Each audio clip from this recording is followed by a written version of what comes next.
Welcome to this episode of Biz Jer TV, where we're going to be talking to a Hondajet crash survivor. Yes, very interesting. There have been 25 Hondajet crashes since the plane started flying back in 2015. And there have been no fatalities, which is the good thing. There's lots of similarities between these crashes. So we'll be talking to Omar Haedo, who's an entrepreneur from Miami, and we'll be hearing about his journey into entrepreneurship, how he set up his company, which is an insurance company, how he got into flying and why. He started off with the Mooney, then moved on to a TBM, and then on to the Hondajet. And we'll be talking about the crash, how the crash happened. He'll be talking about the mistakes that he made that caused the crash. And we'll be talking about is there a design flaw in the airplane, about the fact that some insurance companies now are no longer insuring people to fly the Hondajet. So we'll be talking about all those technicalities as well. We'll be talking about the different deals that he's managed to do as a result of having his own airplane, the flexibility it gives him, the opportunity to take his family with him on trips and that. And so, yeah, great interview overall. So I invite you to listen through the whole interview. Omar has a very interesting story to tell. Very humble man. Also, he admits, the mistakes on the accident.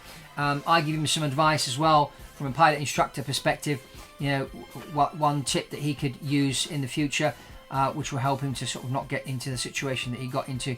So anyway, lots of content. We'll get into that in a few moments. But if you haven't subscribed to Biz Jer TV, subscribe to the channel and click on the notification bell so that every time we publish you get notified. And get yourself a copy of The Quantum Economy. My latest book is out now, been out a few months. You can click on the link below to get yourself a copy. Lots of information on here on the business of the future, how to join the quantum economy, start growing your business quantumly, as I say in the book, and the private jet plays a key role to that. And there's a lot of juicy information in here. If you are thinking about chartering, leasing, or buying a private jet, you need to get a copy of this book and read it, and then reach out to me and we can do a one-to-one call and come up with a special private jet strategy for you.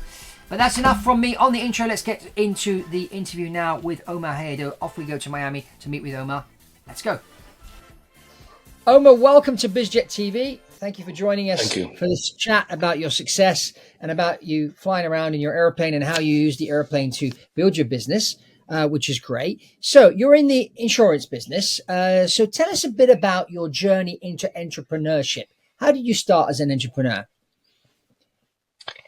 Oh, wow. That was back in 1997. Mm-hmm. I was running Cigna in Puerto Rico. Yeah. And I went to them and said, look, I'm going to run out of real estate. We've grown the business. Make me a P&L, standalone profit sharing. And they told me, you're doing great and you're awesome, but you do realize you're 28, right? Yeah. So I built my own company in Puerto Rico, sold it, moved to Miami in 2011 and started again. I thought I was going to be retired. And,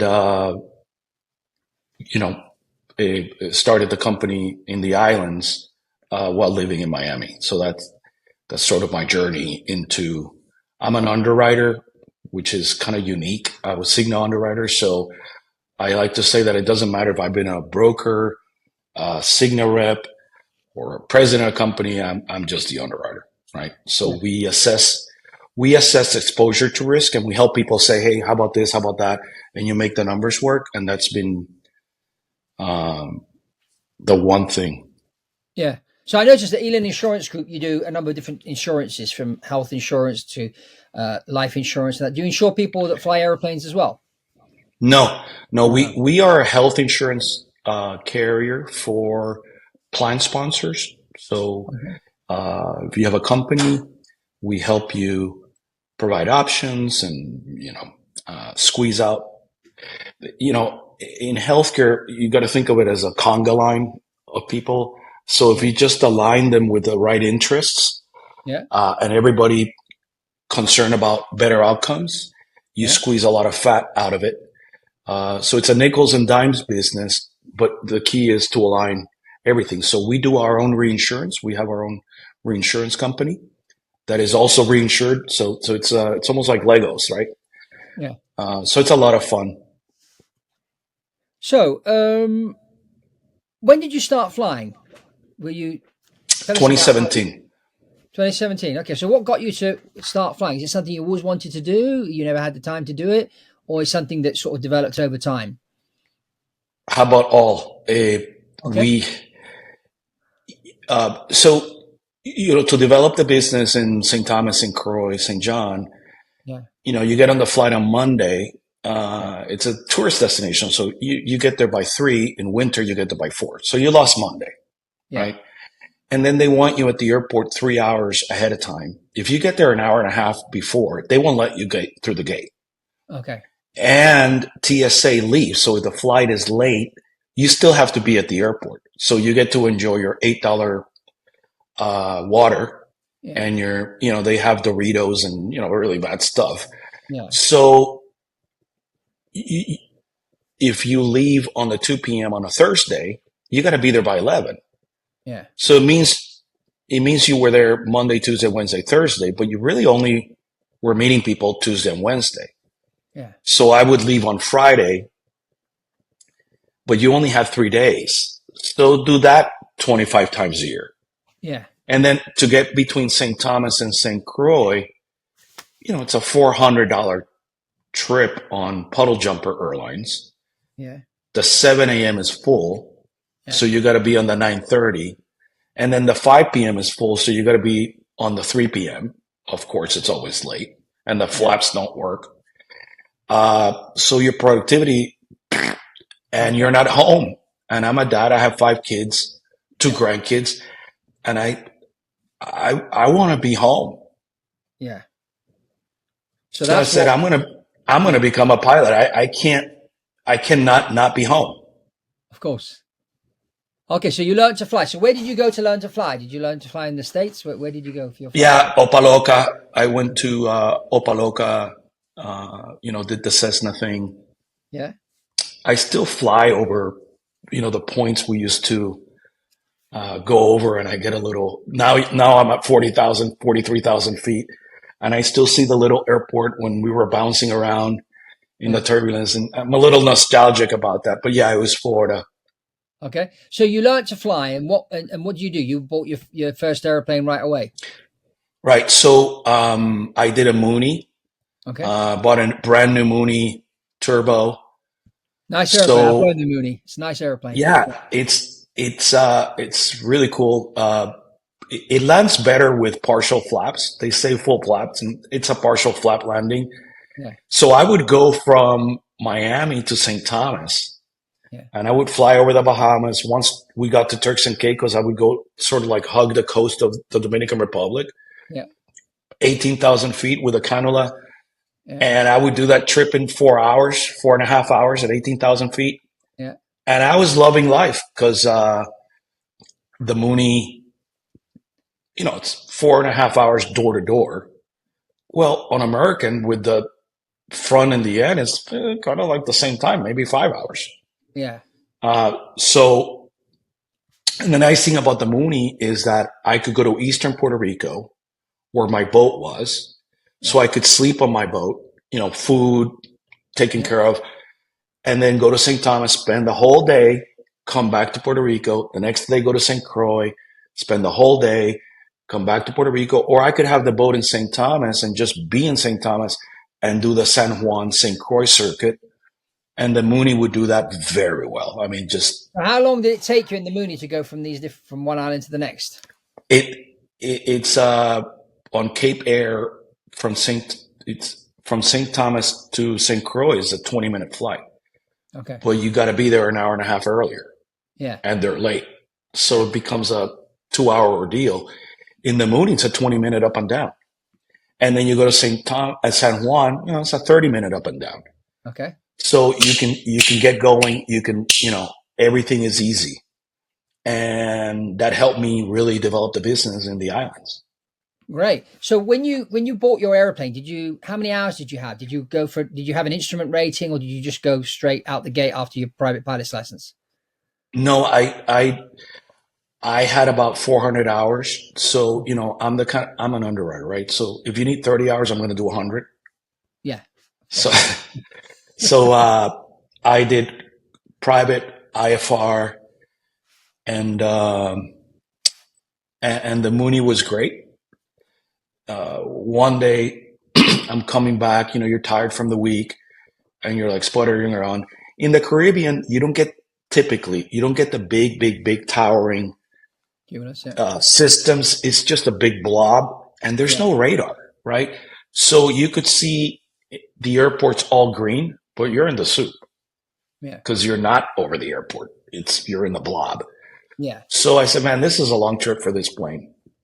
Yeah. So I got into the TBM.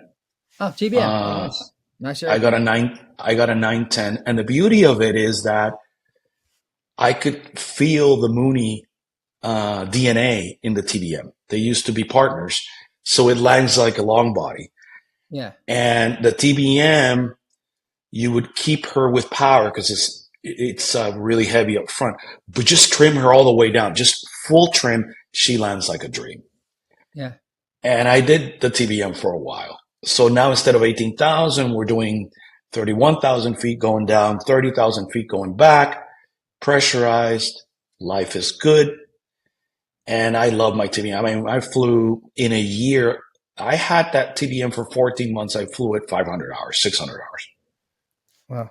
So how many hours did you have total time when you bought the TBM, when you moved from the Mooney to the TBM as a pilot? How many About hours? 600.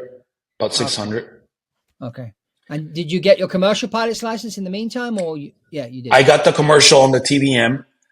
Okay. And that was a lot of fun. Commercial is like a BFR lazy eights, that was my most fun rating. And I flew down there on the TBM and it was a dream. One time I was coming back at 30,000 feet going west, and it was bumpy, it was soupy, and I could look up and just see clear, just like 1,000 feet on top of me, like maybe 2,000 feet. And I am, and I said, look, you're doing this a lot. You're flying the living, what, out of this airplane. So I heard about Hondajet, and I emailed the guy. I said, and within a month, my TBM was sold. And I was at flight safety getting turbofan rated. So how many hours did you have when you transited onto the Hondajet? About 1,100. Okay. And flight safety was just a whole new thing. Yeah. TBM has a wonderful app where it rates your proficiency in the key metrics. And they have a wonderful group of people that just fine tune it, like pitch and it's not static. I was in the top 1%. Top 1%. I always show my family, hey, I'm really good at this. It becomes a little bit bad because we're all type A and we want to win when it's really about safety. Yeah. So I admitted I was really proud of my top 1%. But flight safety is another thing. I mean, and flight safety is another thing. They really take you to professional airman standards. And I love that. My kids are in the plane. I'm flying with my kids that work with me. Yeah. And to have that turbofan rating and to be that, to that level of training was very endearing to me. Yeah. So did you have another pilot with you when you first started on the Hondajet? Do you have a Hondajet captain with you to train you a bit? No, so what I did was I bought the plane, flew it for about 100 hours with someone, and then went to flight safety. And then after flight safety, I flew another 30 hours. Again, if you need 30 hours, I'm going to do 100, right? So most people say, oh, flight safety. It's a 3-week program. I wish it was 6 weeks because I really sucked the bone marrow out of it. They're wonderful people. I love the grueling of it because you're on the plane. The muscle memory. It is just wonderful. If you're going to do this, Fabrizio, hey, we almost didn't land. Ho ho. No, you nail it every time. So I was really happy uh, that I was turbofan rated, safety number one priority, and you don't let the airplane get ahead of you.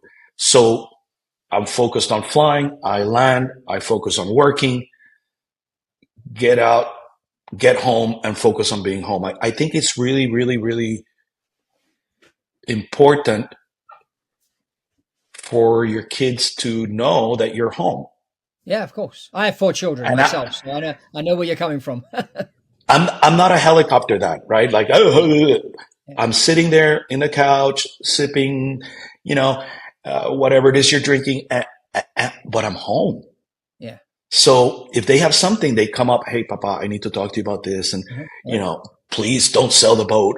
We're going to use the boat. We're going to take care of it. And they have this whole trial advocacy. And I'm going like, you know what? That's home. And they got stuff. They bring it to me. So let's talk Beautiful about that I can be home. How has your business changed now that you're using a jet to build the business and no longer the Mooney or the TVM? Have you gone different destinations, or are you still going to the same places? No, we now have business in Florida, and we've expanded into Texas. Okay. So nice. Houston, Dallas, Austin, El Paso, Okay. North Carolina. So the jet has allowed us to. Monday, we're in Houston. We have dinners, training, meetings with people on Tuesday. Tuesday night, we're in Dallas, dinner. Wednesday, meeting with people. Wednesday night, we're in Orlando, meeting with people. Thursday, we meet with people. Thursday night, we're home. Nice. So that circuit is impossible commercial. So where are you living now? In Miami, or you're still you're in Miami now? You live, yeah. We moved to Miami in 2011. So this allows us to expand nationally, while being home, right? And the cycle time of you get to Wilson Air in Houston, get the car, you are ready for business. Yeah. 5 minutes, 10 minutes after landing. Yeah, and you use it to go to the islands as well, because it's nearby with the jet. It's nice and comfortable. So in the islands, you go to San Juan. We do business there. We got to get pan solao, the Puerto Rican bread, or my kids will kill me if I come back without it. Okay, and then you do St. Thomas the next day. You do all day St. Thomas, night in St. Thomas. The next day you do St. Croix, all day in St. Croix. You come back home. So any of your kids learned to fly? Have any of your kids learned to fly? 27-year-old can do comms, and he wants to get rated so that at least he starts getting time. Okay. But he's given me 2 kids, and I'm riding him pretty hard. So it's just I gotta be a dad too. So they enjoy being up front and doing comms. Yeah. Okay. 12.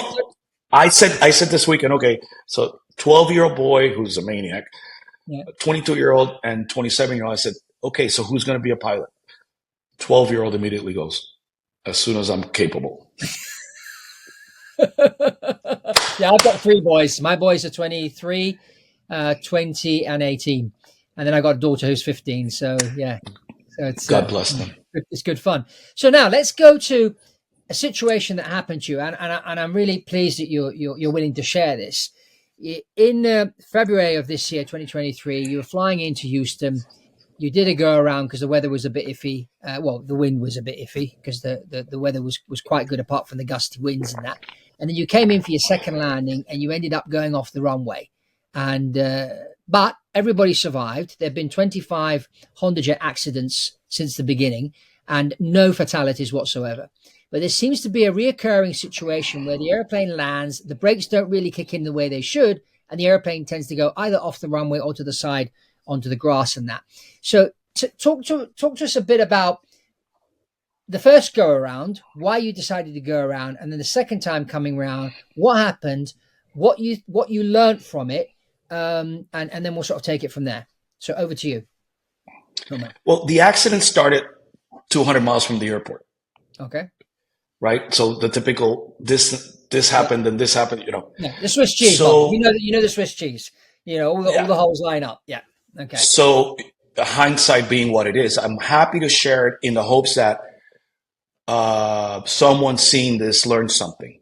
Yeah, Right? yeah, and that's why we're here. I mean, we're all here to learn. People that watch the channel are here to learn too. I'm here to learn too, even though I've got thousands of hours as a pilot, 737s as a captain, and that. But go ahead. Let's hear your story. So I have runway 31 left since I left Miami.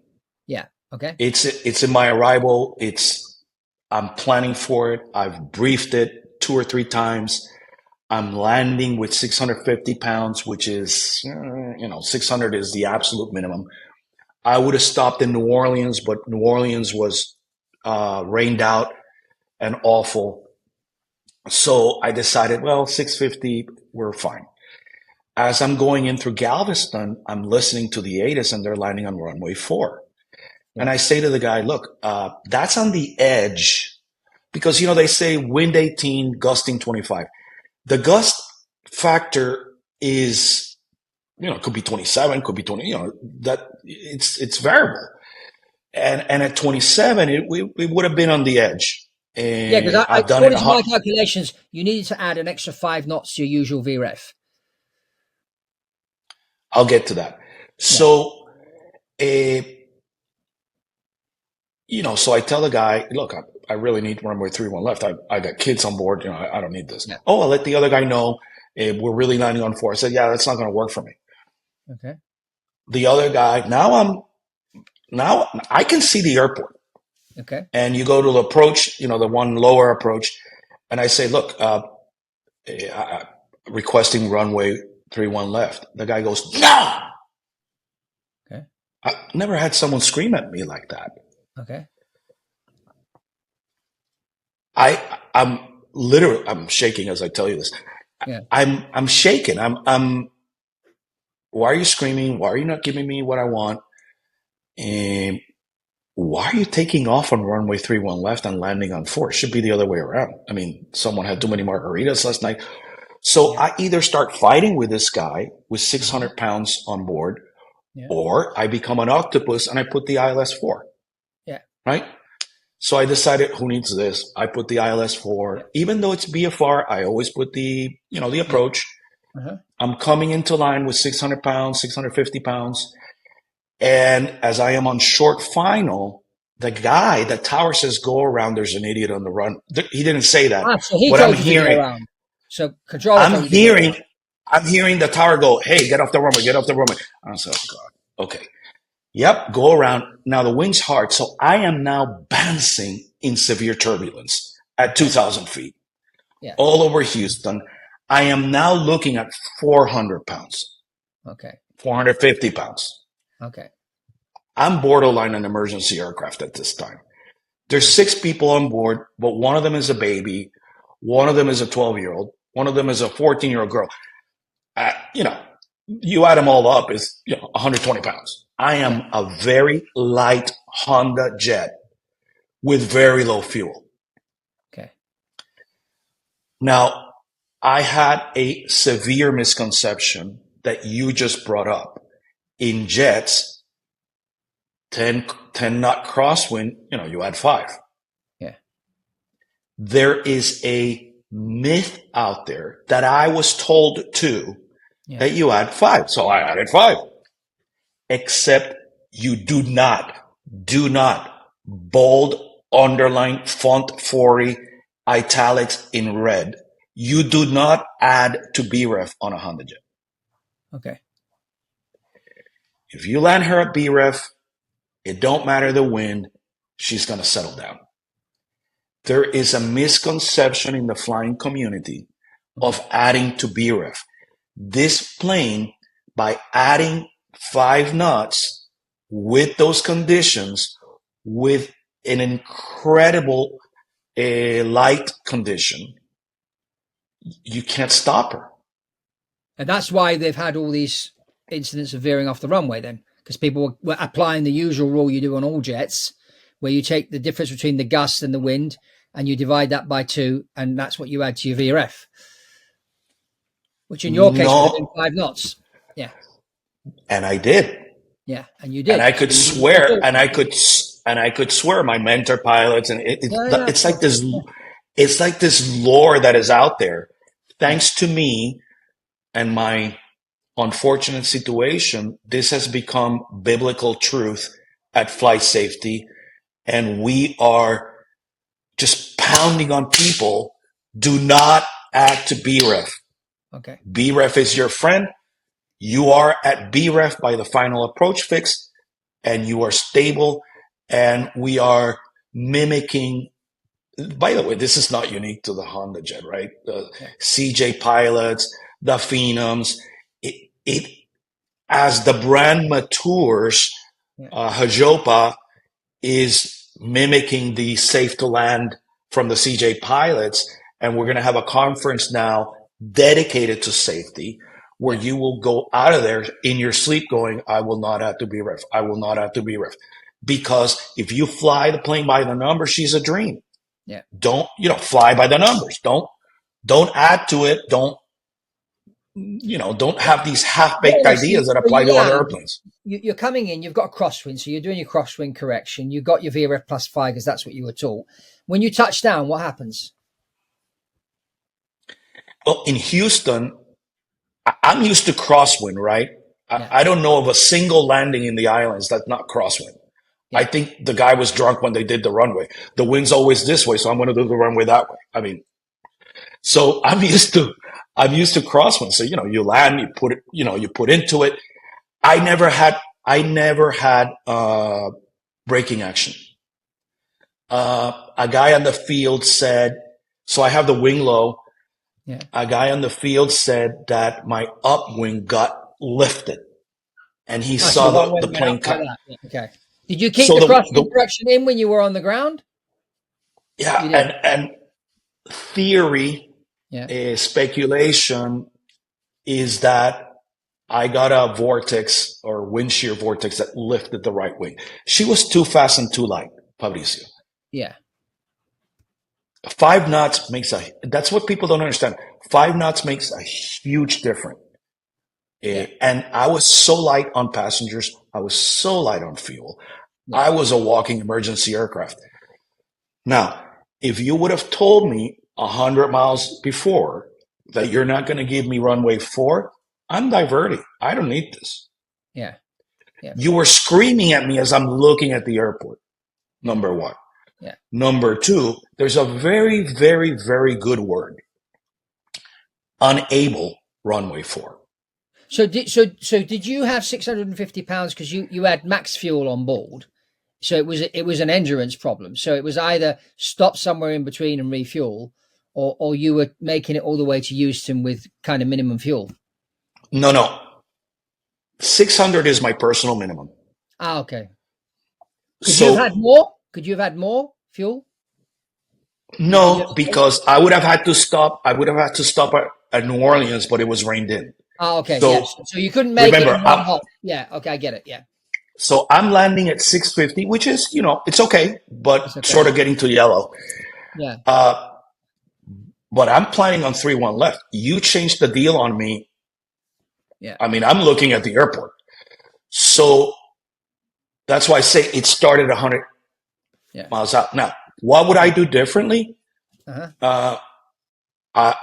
They don't teach you this, and I'm not suggesting you become arrogant or in any way disrespectful. Yeah. But the word I use is contend. Yeah. Houston, unable runway 4, require 3-1 left. He wants to start screaming. Okay. I'm going to say it one more time. Unable runway 4, require 3-1 left. Let me know if you need me to use the next word. Yeah. You want to scream all you want? We'll talk about it on the ground. I'm landing on 3-1 left. I requested it 3 times. You're screaming at me. You're sitting there watching Nintendo and a cup of coffee. I'm up here bouncing. That's not right. And that's on you. I am going to contend with you. I'm going to contend with you to get what I want. So do you think that maybe the low fuel situation and the controller not giving you the runway you wanted, do you think that those 2 factors could have put more stress on you? that you didn't, maybe you would have performed better if you hadn't had those two factors on your shoulders as well? It's a chain, right? It's a Swiss cheese. Yeah, So you changing the runway on me, I have to become an octopus, right? All the numbers, the ILS, the brief, blah, blah, blah. I'm basically doing downwind to runway 4 while doing this. It's bouncing because I'm low. Yeah. Now I have to go around because some guy is not off the runway. Yeah. Now I'm really down on fuel. Okay. I am bouncing rattled. Yeah. I got the wrong BREF because I'm at +5. Yeah. Don't do that. So this is the two learnings. Yeah. Fly the numbers, learn to contend. They don't teach you to contend. I've flown 1,400 hours. I had never had someone scream at me. Screaming. What are you doing? Yeah. And by the way, does someone have too many margaritas? The airport's upside down. You should be landing on 3-1, taking off on 4, not the other way around. Someone had too many drinks last night. That will happen. You're still piloting command. You need to respectfully contend and get what you want. You're better off assuming they want to kill you. Yeah. You're better off assuming they want to kill you, so you respectfully decline to be shot at. So when you landed, that's the two learnings I would tell people to. Yeah. So was your aircraft damaged much or not? No, I mean, I landed. I was going sideways. I felt it kind of like maybe a wind vortex or whatever. And I started going sideways, and I knew I was going to go to the stoppage area. Yeah. And I would rather do that than try to start, fixing it and start going wiggly and become a ball of fire. So it became, okay, just let her rest. I was stepping on the brakes the whole time, never had braking authority. Okay. And we stopped in the grass and, we exited. I did the emergency thing. I don't know, but it didn't look like the plane was dead, except when the guy they who the came. Airplane out the grass, and then you could go flying again the next day, or did you have to do any repairs? No. It would have to be repairs. The problem is that someone craned it out of the grass. Yeah. And apparently the person didn't follow procedure and proceeded to make some holes in the fuselage. Oh. So they killed it. Oh. So what happened to your plane? Did you get it repaired eventually, or they had to send you a new one? Oh. Gone. Because of the crane. They killed it. So I'm sure someone's has a problem with that. But no, they gave me my money, and in 3 weeks I had a new one. Oh, okay. Oh, that's good. So did you go flying right away after that? Or, I mean, I had a decision to make. Either, just like in life, you know what happened, you understand what happened, it will always be with me. Yeah. You either learn from it, or you create regrets and resentment. Yeah. I choose to live on the side of learning and resiliency in faith before God. So cool. the learning is land a BREF, learn to contend with ATC. I am now in the flight safety full service program. Yeah. So I go to flight safety every 8 weeks, every 6 weeks. Yeah. I'm landing the Hondajet on a carrier. Yeah. Just flying under bridges in San Francisco.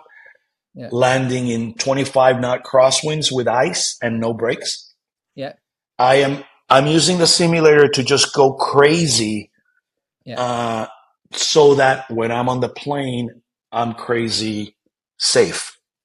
Yeah. Well, let me give you a little bit of advice when you're planning a flight. And this is what, as an airline captain, this is what we always do. We always plan 2 alternates. One is a meteorological alternate. So it needs to be further away from your destination as possible, within limits where the weather would be different. And the other one is a technical alternate, which means it could be next door. At the airport could be next door. And so you've got those 2 alternates. So when you're planning for fuel, you have to have enough fuel to be able to get there. Once you've done a go around twice at your main destination, you have enough fuel to go to either one of these 2 airports. And usually the meteorological alternate is further away. And then if you and again, you shouldn't really be planning on landing at a certain run, because runways do change for a number of reasons. So you've got to sort of factor those things in. And if you see, along the way that you're not going to make it, just fly in somewhere. Right. But what needs to happen, what needs to not happen, is that you had pressure from air traffic. The fact that you had 600 pounds of fuel, you had to do a go around because somebody didn't vacate the runway quick enough. So now you're down to 400 pounds of fuel. Plus there's this crosswind. Plus you've been told to add the 5 knots, which we then discovered that with the Hondajet you don't. But that's just happened over time. But, with 25 incidents, of which most of them similar to yours, I think, they've understood what needs to happen. There's one company that's grounded their Hondajets. Whether or not they're going to go back to the drawing board and maybe do a redesign on the gear and the brakes, that may be coming. I don't know. And certainly they're going to factor that in as they build the Honda 2600. They're going to think about these things. And of course, it's a balance between probably the design and the pilot training, trying to get that right in order to stop these things from happening again. I mean, the good thing is that out of all these 25 incidents / accidents, there were no fatalities, 0 fatalities. And that's good. That means the airplane is robust under that aspect. But, you shouldn't be having so many runway excursions, though. It's not. If you look at the history of other manufacturers, they've had this issue. So we are taking a facts-based approach and analyze the data. Yeah. The data doesn't show anything related to frame.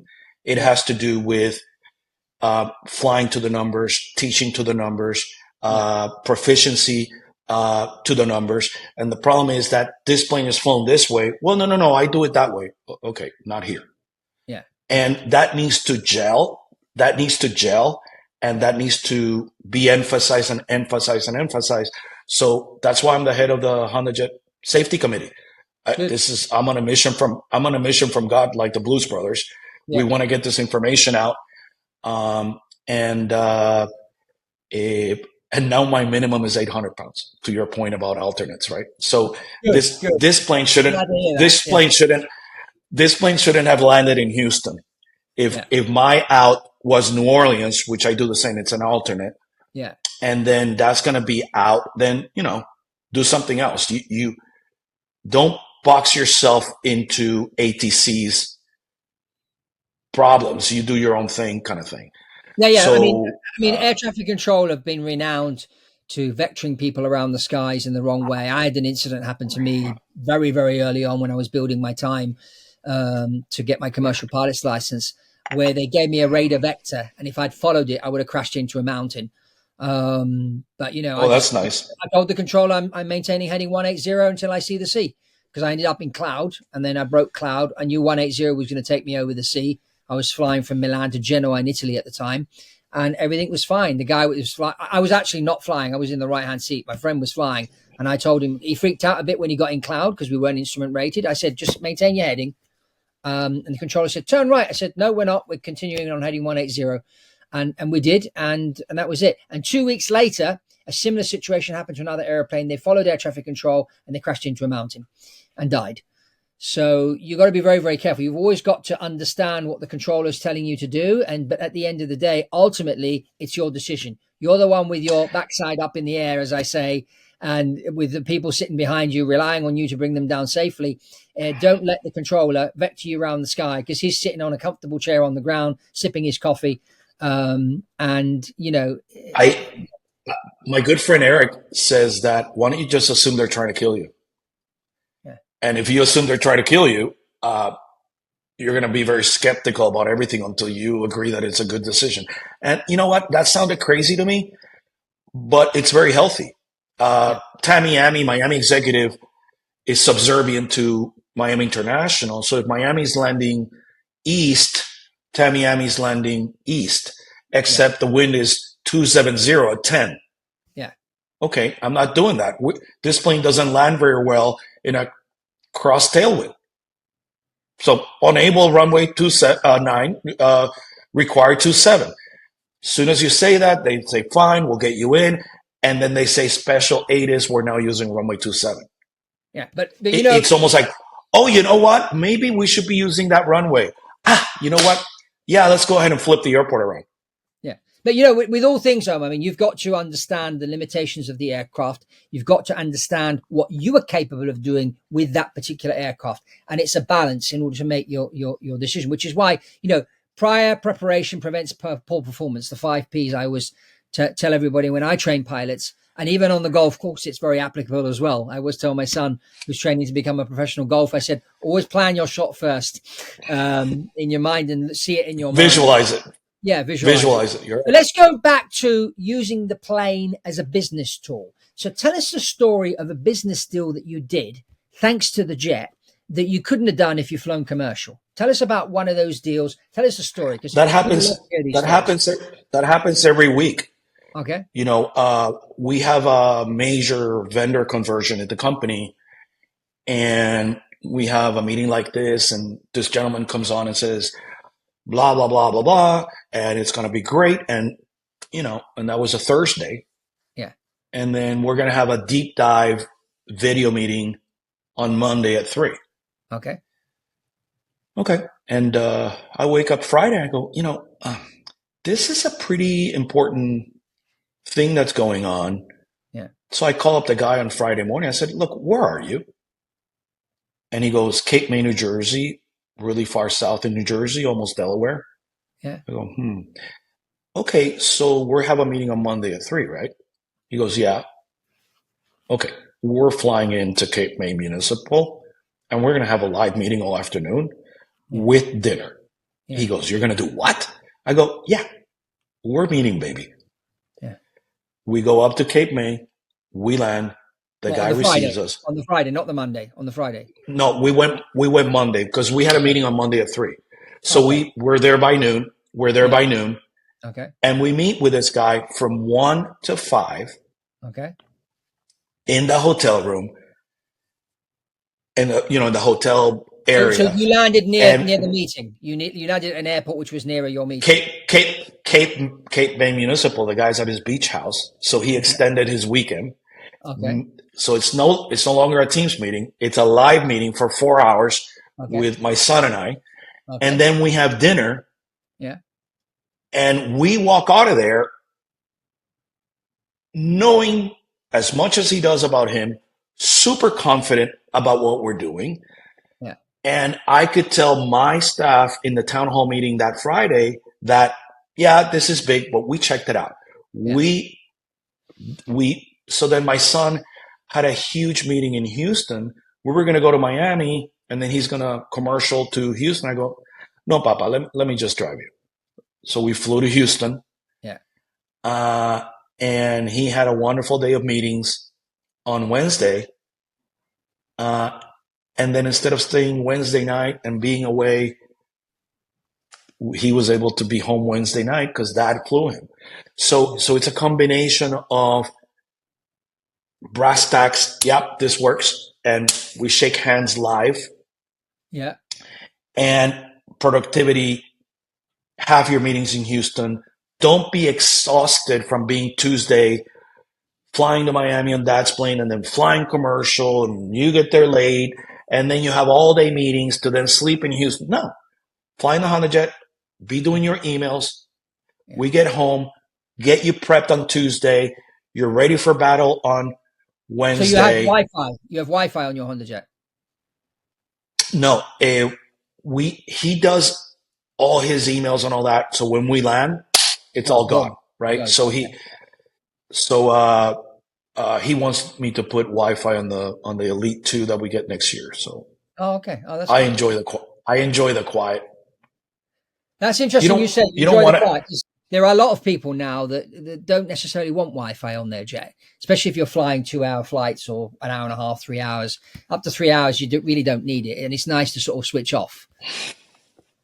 Not only that, I mean, I wouldn't use it, but my kids are in the plane and they work, so they would use it. But you're briefing your approach and you get an email that your largest account canceled. Yeah. Yeah, of course. You don't want that. Yeah. Let's deal with ground-based issues on the ground. How about that? Yeah, makes sense. Yeah, but for the guy sitting in the back, maybe it makes sense for them to have Wi-Fi. A lot of people are putting Wi-Fi on smaller jets now, but there's still a group of people that say, you know what, it's kind of nice to be out of the system for a few hours when you're in the air, have some quiet time. Well, I would say if you're in the front, don't use it. Yeah. There's nothing happening that can't wait for 2-3 hours. I mean, come on. Yeah, exactly. If there's something happening that cannot wait for 2-3 hours, you shouldn't own a jet. There's something wrong. Does that make sense? I mean, come on. Yeah, of course. Really? Of course. Omar, so it's been great talking to you. Thank you for sharing your story of business and flying the jet and what happened and how you got through it and how you got straight back in the air and learned from the experience. It's a great story. And thank you so much for being here on Biz Jer TV. And everybody remember to get a copy of The Quantum Economy, my latest book. Lots of information here about private jets and the growing economy and what you need to do, and subscribe to the channel. And that's all from me and also from Omar. And I'll see you on the next one.